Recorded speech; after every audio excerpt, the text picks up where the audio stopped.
오늘도 하나님께 예배드리기 위하여 이곳에 모신 여러분 모두에게 우리 주님의 은혜와 평화가 넘치시기를 바랍니다. 여러분, 우리는 하나님에 대한 신앙을 지닌 신앙인들입니다. 그렇다면 여러분, 우리가 하나님에 대하여 지닌 이 신앙이란 무엇입니까? 신앙이란 그 사전적 의미를 찾아보니까 국어사전에 이렇게 나오더군요. 신앙이란 믿음의 대상을 굳게 믿고 가르침을 지키며 이를 따르는 일이라고 나와 있습니다. 신앙이란 믿는 것에만 그치는 것이 아니라 그의 가르침을 지키며 그것을 따르는 것까지라고 사전에도 그렇게 정의가 되어 있습니다. 이처럼 신앙을 지닌다는 것은 쉬운 일이 아닙니다.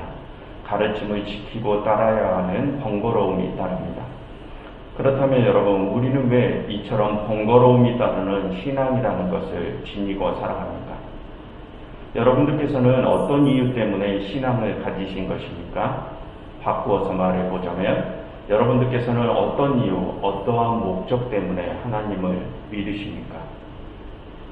그 이유는 제각기 다 다를 것입니다. 어떠한 분들은 마음의 평안 위해서 신앙생활을 시작했던 분도 계실 것이고, 또 어떤 분들은 육체적인 아픔을 치유하기 위해서, 또 어떤 분들은 힘든 현실을 피하기 위해서, 또 어떤 분들은 천국에 가기 위해서 등등 수많은 이유들로 신앙생활을 하실 것입니다. 우리는 이처럼 하나님에 대한 신앙심을 지는 그 이유가 모두 제각기 다 따로 있습니다.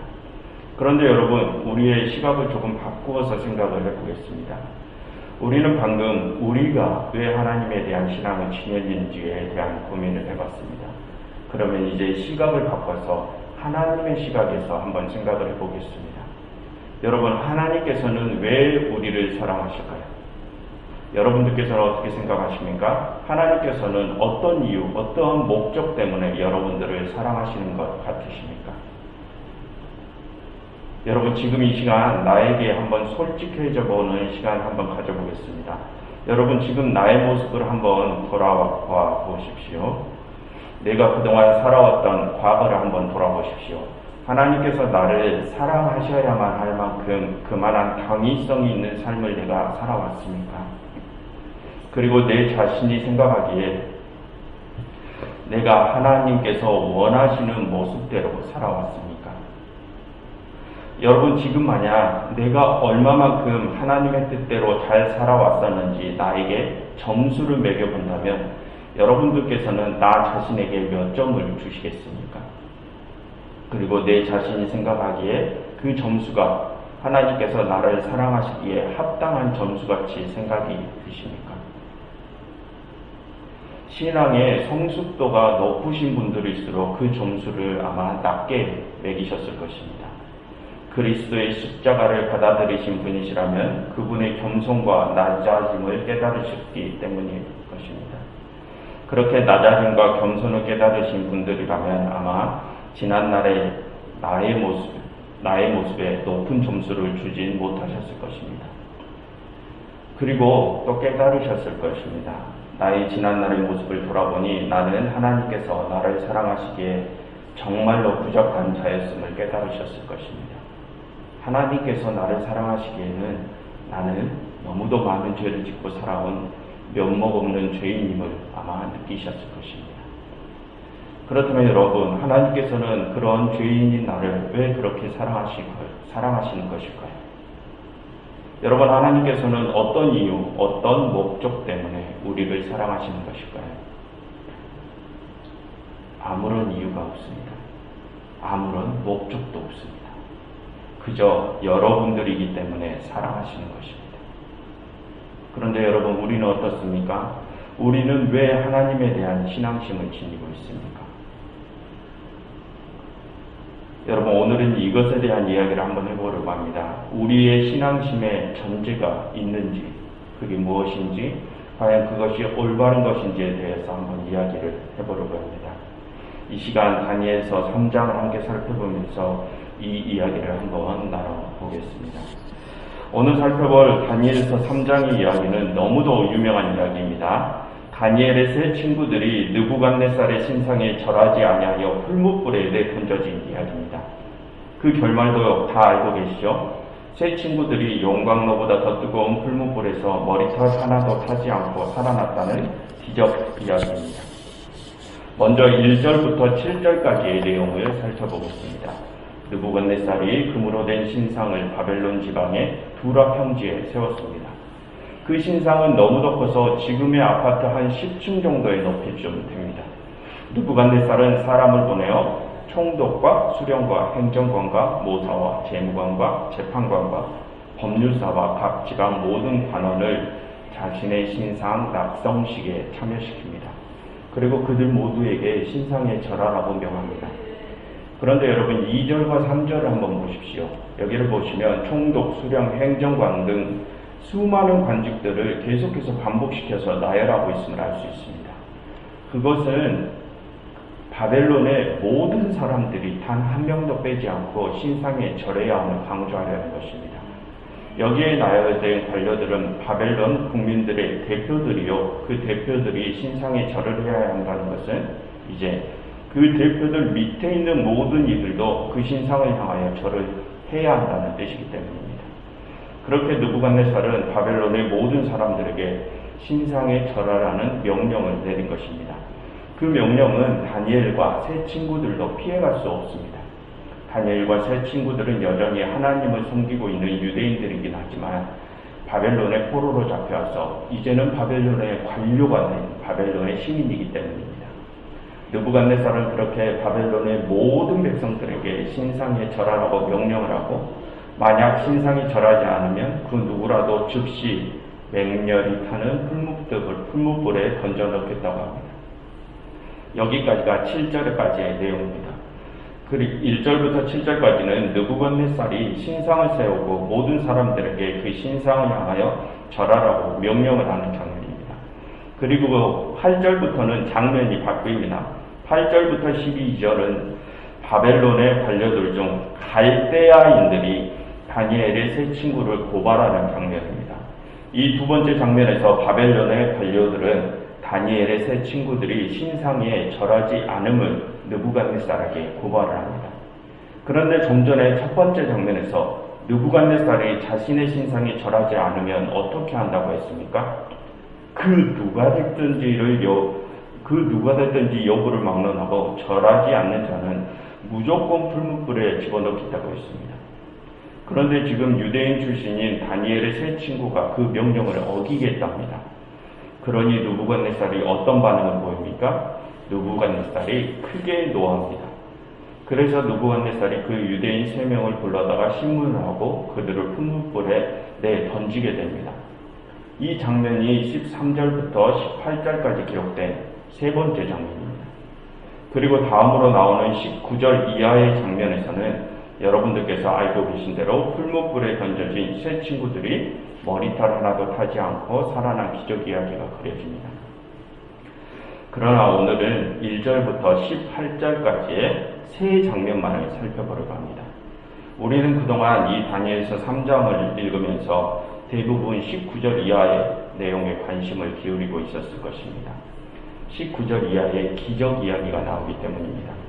그런데 여러분, 이 3장 이야기의 핵심은 19절 이하 기적 이야기에 있는 것이 아니라 1절부터 18절까지의 내용에 저자가 말하고자 하는 요지가 들어있습니다. 그러니 오늘은 이 앞부분에서 저자가 무슨 말을 하고 싶어 하는지를 살펴볼 것입니다. 그럼 이제 오늘의 본문을 조금 자세히 들여다보겠습니다. 다시 첫 번째 장면으로 돌아오겠습니다. 이 장면에서 우리가 눈여겨보아야 할 것은 느부갓네살이 바벨론의 모든 관료들을 불러 모으고 그들에게 자신의 신상을 향하여 절하라고 하였다는 것입니다. 그렇다면 여러분, 이 장면은 무엇을 상징하는 것일까요? 다니엘서의 저자는 무엇을 생각하고 이 글을 썼을까요? 여러분, 예전에도 잠깐 설명드렸지만 유대인들에게 바벨론이란 어떤 의미를 가진 나라라고 배웠습니까? 유대인들의 사고에서는 세상의 모든 부정과 불의가 상징화된 나라가 이 바벨론입니다. 그렇다면 역사상 바벨론의 최고의 왕이었던 느부갓네살은 어떤 자이겠습니까? 부정과 불의의 집약체 아니겠습니까? 이 다니엘서의 저자가 살던 1세기 유대인들에게 바벨론과 느부갓네살 왕은 그렇게 부정과 불의를 상징해 주는 것이었습니다. 그렇다면 그런 느부갓네살이 자신의 신상에 절을 하라는 것은 또 어떤 의미일까요? 부정과 불의의 집약체인 자신에게 충성을 서약하라는 것은, 즉 너희들도 그 부정과 불의의 법칙을 따르고 그것에 충성을 맹세하라는 것입니다. 그렇지 않으면 너희는 죽음뿐이라는 것을 상징해 주는 장면입니다. 그리고 두 번째 장면을 다시 보시죠. 8절을 보시면 저자는 바벨론의 관료들 중 갈대아인들이 다니엘의 세 친구를 고발했다고 기록하고 있습니다. 여러분, 갈대아가 어디라고 했습니까? 갈대아는 바벨론이 처음 발생하게 된 지역입니다. 즉 갈대아란 바벨론의 중심지, 부패의 최고의 중심지라는 뜻입니다. 그렇다면 관료들 중 갈대아인들이란 무슨 뜻이겠습니까? 넓은 바벨론 제국에서 가장 부패한 관료들이란 뜻 아니겠습니까? 그런 인물들이 지금 세 친구를 고발한다고 합니다. 그럼 그런 부패한 인물들이 어떠한 방법으로 세 친구를 고발합니까? 여러분, 9절부터 12절을 다시 한번 보십시오. 그 부패한 관료들이 세 친구를 고발하기 전에 방금 전에 느부갓네살이 내렸던 명령을 느부갓네살에게 다시 상기시켜 줍니다. 왕이여, 방금 전에 왕께서 당신의 신상에 모두 절하라고 하지 않으셨습니까? 그렇지 않으면 그 누가 됐든지 모두 불문불에 던지겠다고 하지 않으셨습니까? 하고 왕이 했던 말을 상기시켜 줍니다. 여러분, 이것은 만약 왕의 명령을 어긴 사람이 있다면 그 누가 됐든지 간에 반드시 그를 죽여야 한다는 압박입니다. 압박. 방금 전에 왕 당신의 입으로 그렇게 말했으니 꼭 그것을 지켜라 라고 말합니다.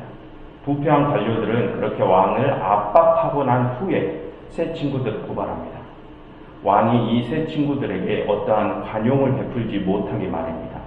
이를 빼도 박도 못하게 만드는 것입니다. 여러분, 왜 이 부패한 관료들은 이렇게 치밀하게 세 친구들을 고발하는 것일까요? 여러분, 이전에 이 다니엘서의 1장과 2장의 이야기의 흐름을 기억해 보십시오. 1장에서 다니엘과 세 친구들은 채식만을 하고서도 바벨론의 다른 모든 지혜자들보다 더 뛰어난 지혜를 가지게 되었습니다. 당시 가장 강대국이었던 바벨론의 영향을 받지 않고도 그런 지혜를 얻게 되었습니다. 그리고 2장에서 다니엘은 바벨론의 다른 모든 지혜자들이 풀지 못하는 느부갓네살의 꿈을 혼자 해몽했습니다. 그래서 어떻게 됐습니까? 느부갓네살은 다니엘이 섬기는 신이 온전한 참 신이라고 찬양을 하고, 그리고 다니엘과 세 친구들을 바벨론의 최고의 관료의 자리에 올리고 그들을 총애했습니다. 그렇다면 부패한 다른 관료들의 눈에 다니엘과 세 친구들이 어떻게 보였겠습니까? 감히 이방인 출신이, 거기에 포로민 출신이 바벨론의 중심지 갈대아 출신인 자신들을 제치고 최고의 관직을 차지하고 있으니 다른 관료들의 눈에 다니엘과 세 친구들이 어떻게 보였겠습니까? 여러분, 지금 느부갓네살은 불의의 법칙을 내세우고 있습니다. 그리고 다른 관료들은 그런 불의에는 어느 누구에게도 밀리지 않을 자신이 있습니다. 그들은 그런 불의와 부정과 부패, 불의가 세상을 살아가는 능력이나 정치력이라고 생각을 했습니다. 그러니 불의를 상징하는 바벨론의 최고의 관료의 자리는 그들이 생각하는 최고의 능력자들, 즉 부정과 부패, 도 같은 최고의 악한이 앉아 있어야 할 자리입니다. 그들은 그런 불의에는 누구에게도 말리지 않을 자신이 있었습니다. 그런데 부정과 불의라고는 단 하나도 찾아볼 수 없는 이들이 그 자리에 앉아있지 뭡니까? 그러니 바벨론의 다른 관료들은 그들을 쳐내고 싶었겠죠. 그런데 이 세 친구들은 느부갓네살의 총애를 받고 있는 자들입니다. 그래서 함부로 그들을 쳐낼 수가 없습니다. 그런데 기회가 찾아온 것입니다. 느부갓네살이 자만심이 최고조에 올라서 바벨론의 모든 사람들에게 자신의 방식을 따르라, 자신에게 절하라 명령을 하니까 이 부패한 관료들이 이 기회를 놓칠 리가 없습니다. 이 부패한 관료들은 관료들은 느부갓네살의 명령을 토대로 느부갓네살이 총애하는 자들을 쳐내려는 꿍꿍이를 짜는 것입니다. 그리고 이 바벨론의 관료들은 다니엘의 세 친구들이 느부갓네살의 신상에 절하지 않을 것을 이미 다 알고 있었습니다. 관료들은 이 세 친구들이 독실한 유대교인인 것을 알고 있었기 때문입니다. 그래서 느부갓네살 왕에게 그것을 고발하여 느부갓네살 왕께서 직접 그들을 신문해 보라고 꼬인 것입니다. 관료들은 세 친구들이 느부갓네살 왕 앞에 나와서도 왕의 신상에 절하지 않을 것을 다 알고서 그렇게 한 것입니다. 왕 너의 눈으로 직접 확인해보고 너의 손으로 그들을 쳐내라. 그럼 우리의 손에 피를 묻히지 않고 이 일을 마무리할 수 있다. 이런 식이죠. 이것이 부정과 불의의 도 같은 그들이 세상을 살아가는 능력입니다. 여러분, 이러한 능력은 우리 신앙인들이 절대 배워서는 안 되는 능력이므로 다니엘서는 말을 하고 있습니다. 어쨌든 그리고 나서 세 번째 정면으로 넘어옵니다. 느부갓네살은 세 친구들을 불러드립니다. 그리고 세 친구들에게 확인을 해보죠. 너희가 내 신상에 절하지 않는다는 것이 사실이냐? 정말로 너희가 절하지 않겠느냐라고 물어봅니다. 그러니 세 친구들이 대답을 합니다. 이제부터 나오는 세 친구들의 대답이 이 다니엘서 3장의 핵심이자 요지입니다. 16, 17, 18절을 보십시오. 느부갓네살이 너희가 절하지 않으면 죽게 될 것인데 너 그렇게 할 것이냐라고 하니 세 친구들이 뭐라고 대답을 합니까? 16절 사드락과 메삭과 아벳느고가 왕에게 대답하여 이르되 느부갓네살이여 우리가 이 일에 대하여 왕에게 대답할 필요가 없나이다 라고 합니다. 대답할 가치도 없답니다. 왕 당신이 물어보나 마나 그것이 우리의 죽음으로 연결되어 있더라도 우리는 절대 우리의 행동을 바꾸지 않겠다는 말입니다. 목숨이 떨어져도 하나님에 대한 이 세 유대인의 청년의 신앙은 절대로 변하지 않는다는 것입니다. 그것은 말할 가치도 없는 질문이라는 것입니다. 그리고 다음 17절과 18절을 보십시오. 왕이여 우리가 섬기는 하나님이 계시다면 우리를 맹렬히 타는 풀무불 가운데서 건져내시겠고 왕의 손에서도 건져내시리이다. 그렇게 하지 아니하실지라도 왕이여 우리가 왕의 신들을 섬기지도 아니하고 왕이 세운 금신상에게 절하지도 아니할 줄을 아옵소서. 여러분들께서는 방금 이 부분을 읽으시면서 어떠한 느낌이 드셨습니까? 이 부분이 뭔가 이 세 친구들이 하나님께서 자신들을 이 상황에서 구출해 주실 것이라는 믿음을 가지고 있는 것은 아닌가 하는 생각이 들게 만들진 않습니까? 이 세 친구들의 대답에 하나님께서 자신들을 구원해 주실 것이라는 어떠한 믿음이나 확신, 그런 구원에 대한 희망이 들어있는 것 같습니다. 그런데 여러분, 이 부분은 번역의 문제가 아주 많은 부분입니다. 원래 히브리어 본문의 의미는 그러한 느낌을 전해주지 않습니다. 그래서 이 구절을 히브리어 원어적 의미를 최대한 살려서 번역을 다시 한번 해보겠습니다. 그러면 이러한 해석이 됩니다. 만일 하나님께서 원하신다면 우리를 구원하실 것입니다. 그러나 구원하지 못하실지라도 우리는 바벨론의 신들과 금신상에게 절하지 아니할 것입니다. 다시 한번 들려드리겠습니다. 만일 하나님께서는 원하신다면 우리를 구원하실 것입니다. 그러나 구원하지 못하실지라도 우리는 바벨론의 신들과 금신상에게 절하지 아니할 것입니다. 여러분, 이러면 어떠한 느낌이 드십니까? 이 세 친구들이 하나님께서 자신들을 구원하실 것이라는 희망을 내비추는 것 같습니까? 그게 아니면 혹시 이러한 느낌은 들지 않으십니까? 하나님께서는 이 상황에서 우리를 구하실 수도 있고 하지 않을 수도 있다. 그건 하나님 마음이다. 그러나 그것은 지금 우리에게 아무런 상관이 없다. 하나님께서 구하시던 구하지 않으시던 그것은 우리의 관심이 아니다. 하나님께서 구하지 않으시더라도 우리는 절대로 바벨론의 신들과 금신상에 절하지 않을 것이다 라고 말하는 것 같지 않으십니까? 지금 이 본문은 원래 이 후자의 의미를 지닌 것입니다. 왜냐하면 이 17절과 18절은 15절에 느부갓네살의 질문에 대답을 하고 있는 것이기 때문입니다. 15절 마지막 절을 보시면 느부갓네살은 이렇게 물었습니다. 너희가 절하지 않으면 너희를 풀무불에 던져 넣을 것인데 과연 너희를 건져낼 신이 누구겠느냐라고 느부갓네살은 신을 들먹이면서 말을 했습니다. 그래서 제 친구들은 그 질문에 대답을 설명을 해준 것입니다. 우리 하나님이시다. 우리 하나님은 그런 능력이 충분히 있으신 분이시다. 하나님은 당신께서 맘만 먹으시면 이 상황에서라도 우리를 충분히 구원할 수 있으신 분이시다. 그것은 하나님의 마음먹기에 달린 것이다. 하나님께서 원하시면 구원하시겠고 아니면 안 하실 것이다 라고 설명을 하는 대답입니다. 그렇게 왕의 질문에 설명을 대답을 한 후에 그리고 나서 자신들이 하고자 하는 자신들의 뜻을 말을 이어가죠.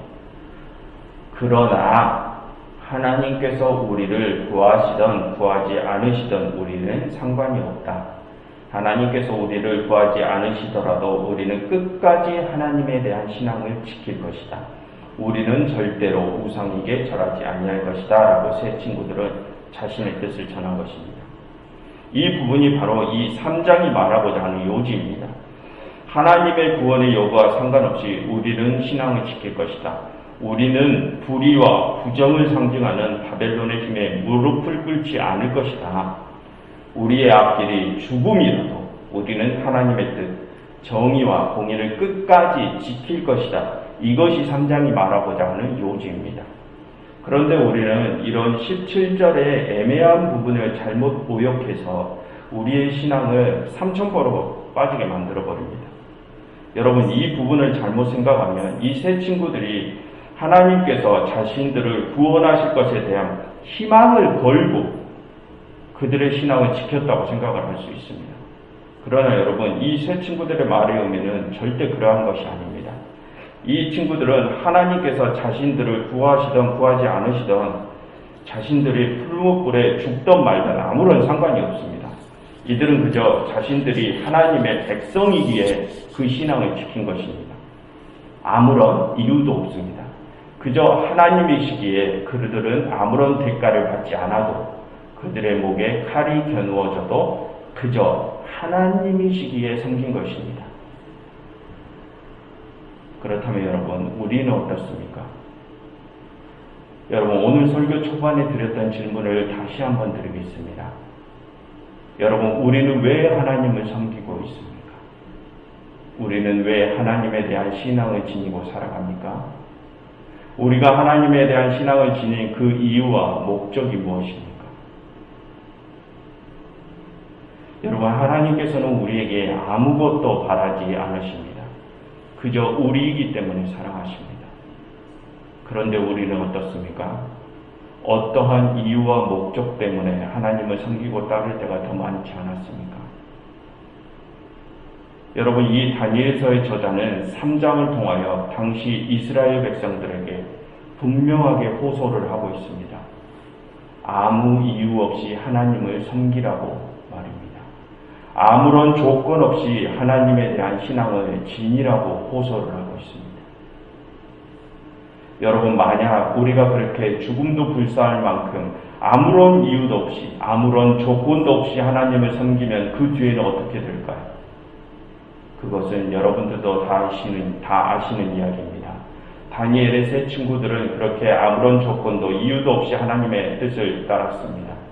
이제 곧 자신들의 목숨이 없어진다 하더라도 불의와 부정에 무릎을 꿇지 않았습니다. 그랬더니 어떻게 됐습니까? 그랬더니 불문불 속에서 하나님이 함께 하셨습니다. 다니엘서의 저자는 이 메시지를 전하고자 하는 것입니다.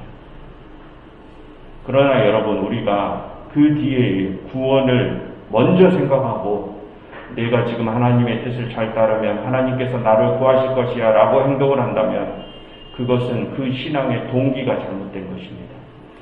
그 신앙의 동기에 이미 이유와 조건이 붙은 것입니다. 여러분, 이 다니엘서의 저자는 우리에게 조건 없는 신앙, 이유 없는 믿음을 바라고 있습니다. 여러분, 하나님과 우리는 계약 관계에 있다고 했습니다. 하나님과 우리는 약속을 한 사이입니다.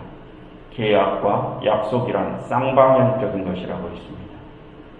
하나님께서는 우리를 아무런 조건 없이 사랑하십니다. 그렇다면 하나님과 계약관계, 약속관계에 있는 우리도 역시 하나님을 아무런 조건 없이 섬겨야 하는 것 아닐까요? 그것이 계약이고 약속 아닙니까? 여러분, 우리는 하나님을 아버지라고 부르지 않습니까? 그런데 여러분, 그 아버지께서는 우리를 아무 조건 없이 사랑하시는데 우리는 왜 아버지를 조건이 있어야 섬기는 것입니까? 아버지와 자녀 관계에 조건이 붙는다는 것 자체가 이상한 것 아닙니까? 여러분, 그동안 나의 모습을 돌아보십시오. 지금까지 나의 신앙생활을 돌아보십시오. 나는 지금껏 어떠한 모습으로 신앙생활을 해왔습니까? 혹시 그동안 나는 무엇인가를 위해서, 그 이유와 목적을 이루기 위해서 그동안 하나님을 섬겨오지는 않았습니까? 만약 지금까지 나의 모습에 그러했다면 이제라도 그 모습을 버리시고 돌아서시기를 바랍니다. 참 신앙은 조건과 이유가 없는 신앙입니다. 이곳에 모인 사랑하는 교회 여러분, 아버지께서 우리를 아무 조건 없이 사랑하신 것처럼 여러분들께서도 아무 조건 없이 아버지를 섬기시기를 바랍니다. 그래서 하나님과의 온전한 관계를 유지하심에 여러분 모두가 되시기를 간절히 바랍니다. 기도하겠습니다. 하나님, 그동안 저희는 어떠한 목적을 가지고 하나님을 섬기고 있었던 때가 많았습니다. 하나님께서는 저희를 아무 이유 없이 사랑하시는데 저희는 어떠한 목적 때문에 하나님을 이용할 때가 많았습니다. 하나님, 이런 미숙한 저희를 용서하옵시옵소서. 하나님, 저희에게 이 미숙한 신앙을 부끄럽게 여길 수 있는 마음을 주시고 한 주 한 주 저희의 신앙을 자라게 하여 주시사 저희의 신앙이 그리스도의 장성한 분량까지 장성하게 하옵소서. 하나님, 저희의 마음과 욕심으로는 그것을 이룰 수 없습니다. 그러니 성령 하나님께서 저희를 인도하여 주시사 이제로부터 하루하루를 그 성령님의 인도하심대로 나아갈 수 있게 하옵소서. 하나님, 이제껏 저희에게 조건 없는 사랑을 주심에 감사드립니다. 하나님, 이제는 저희도 그 사랑에 응답을 드리겠습니다. 하나님, 저희를 지켜봐 주시고 힘을 주시옵소서. 예수 그리스도 이름으로 기도드렸습니다.